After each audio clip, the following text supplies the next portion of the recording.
네, 후보자님. 헌법 103조를 보면 법관은 헌법과 법률에 따라 그 양심에 따라 독립하여 심판한다라고 돼 있습니다. 근데 헌법재판관에 대해서는 헌법에 규정이 네. 없어요. 뭐 동일하겠죠? 헌법재판소법에 규정이 있는 걸로 알고 있습니다. 맞습니다. 예. 헌법재판소법 4조에 동일한 내용이 있습니다. 그러면 이 독립하여 심판한다고 할 때 국민의 여론은 전혀 고려하지 않게 됩니까? 전혀 고려하지 않는 것은 아니겠습니다. 허공에서 재판을 할 수는 없는 일이고 네. 다수의 여론이 있고 또 소수의 어떤 견해들이 또 있을 겁니다. 그걸 균형 있게 모두 다 존중을 하고 소화를 하는 것이 중요하다고 생각을 합니다. 네. 물론 이제 법과 원칙이 있는데 그와 무관한 뭐 여론이 있다고 해서 그에 따라서 결정해야 되는 건 아닙니다만 특히 헌법재판 같은 경우에는 이제 헌법이 정한 국민들이 합의한 우리나라의 가치나 이념 이런 부분을 고려해서 판결을 해야 되고 또 재판관분들은 말씀하신 대로 다수 국민들이 원하는 바가 무언지는 최소한 인지를 하고 이거를 이제 감안해 주셔야 된다라고 생각을 하는데요. 아까 다른 이제 위원님들도 질문하셨습니다만 탄핵을 인용할 때는 헌법과 법률의 위반 그리고 그 위반이 중대한지 여부를 이제 판단하게 되는데 중대성이라는 게 기준이 법에 정해져 있습니까? 특별히 없는 걸로 알고 있습니다. 그러면 이 직무를 계속 맡길 수 있는지 판단하는 게 이제 재판관들의 역할인데 그 부분에 대해서는 뭐 아까 말씀하신 대로 국민의 법 감정이 어떠한지 국민이 어떻게 판단하고 있는지도 참고하시겠죠? 당연히 중요한 요소가 된다고 생각하고 네. 있습니다. 뭐 당연히 그렇게 말씀을 해주셔서 다행인데요. 이 비록 이제 선거에 의해서 선출된 공직자는 아닙니다만 판사나 재판관도 우리 헌법과 법률에 따라서 국민의 대표로서 국가 기능을 수행하시는 분들이기 때문에 주권자인 국민의 의사를 고려해 주십사 이제 부탁을 드리면서 알겠습니다. 이제 다음 또 질문으로 넘어가겠습니다. 이제 헌법 111조에는 헌법재판관 구성에 대해서 나와 있습니다. 국회가 세 분의 후보자를 추천할 수 있게 되고 대법원장이 세 분을 지명하고 전체 9명을 대통령이 임명할 수 있도록 되어 있습니다. 그런데 헌법에 대통령이 임명한다라고 되어 있고 구체적인 내용이 없는데 국회가 추천한 세 분 또는 대법원장이 지명한 세 분에 대해서 대통령이 임명하지 않을 수 있는 그런 내용이 헌법에 규정되어 있습니까?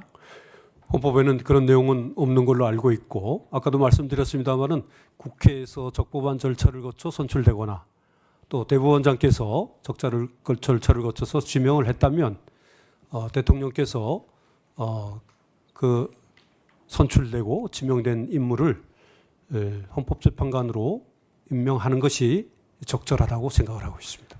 그러면 과거에 이렇게 대법원장이 지명하거나 국회가 선출한 후보자를 대통령이 임명하지 않은 그런 선례가 있습니까? 전례는 없는 걸로 알고 있습니다.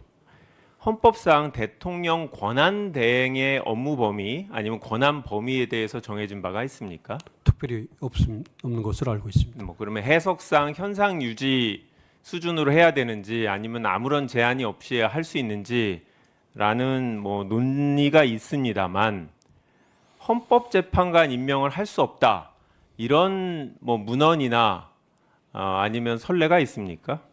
그런 것은 없는 것으로 그러면 후보자 개인의 생각으로는 헌법재판관을 국회가 선출하거나 대법원장이 지명하면 대통령 권한대행은 임명하는 게 맞다라고 생각하십니까? 뭐 일반적으로 그렇게 하는 것이 적절하다고 생각을 하고 있습니다. 그러면 헌법에는 임명한다라고 되어 있습니다. 임명할 수 있다라고 되어 있지 않는데 만약에 임명하지 않으면 그건 헌법에 위반한 겁니까? 그런 면이 있다고 생각합니다. 네, 알겠습니다. 우리 헌법과 법률에 따르면 비상계엄에 대해서 규정이 있습니다. 비상계엄으로 헌법재판소의 권한을 제한할 수 있습니까? 그럴 수는 없는 걸로 알고 있습니다. 왜 없습니까? 규정이 명확하지 없기 때문입니다. 그러면 우리 헌법을 보면 장별로 이렇게 국가기관이 나눠져 있습니다. 정부가 4장이고 법원이 5장입니다. 국회는 3장이고 헌법재판소는 6장입니다.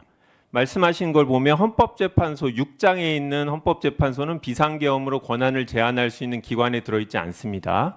그래서 헌법재판소의 권한을 제한할 수 없다고 하셨는데, 그렇게 따지면 국회는 제3장 마찬가지로 헌법이나 법률에 비상계엄으로 권한을 제한할 수 있는 정부나 법원과 다른데, 그러면 국회 권한도 제한할 수 없는 거 아닙니까? 그렇게 이해하고 있습니다. 네, 알겠습니다. 그러면 이번 이 비상계엄의 포고령 혹시 보셨습니까? 네. 1항을 보면 국회나 지방의회 정당의 활동과 정치적 결사, 집회, 시위 등 일체의 정치 활동을 금한다고 되어 있습니다. 여기 보면 국회의 정치 활동을 금한다고 되어 있는 거죠.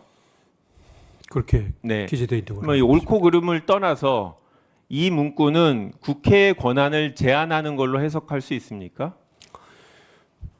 문헌 자체는 그런 네. 의미로 이해되고 있습니다. 그렇다고 하면 추후 관련 사건을 검토할 때 아까 말씀하신 대로 헌법에 국회나 헌법재판소의 권한을 제한할 수 없도록 되어 있고, 이 포고령에는 제1항에서 국회의 권한을 제한하고 있기 때문에 비상계엄이 헌법에 따라서 적법하게 내려진 것인지 판단하는데 이 부분을 고려하실 수 있도록 이제 부탁을 드립니다.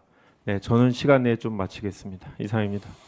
네, 수고하셨습니다. 이렇게 7분의 의원님들이 전부 질문을 했는데 이 원장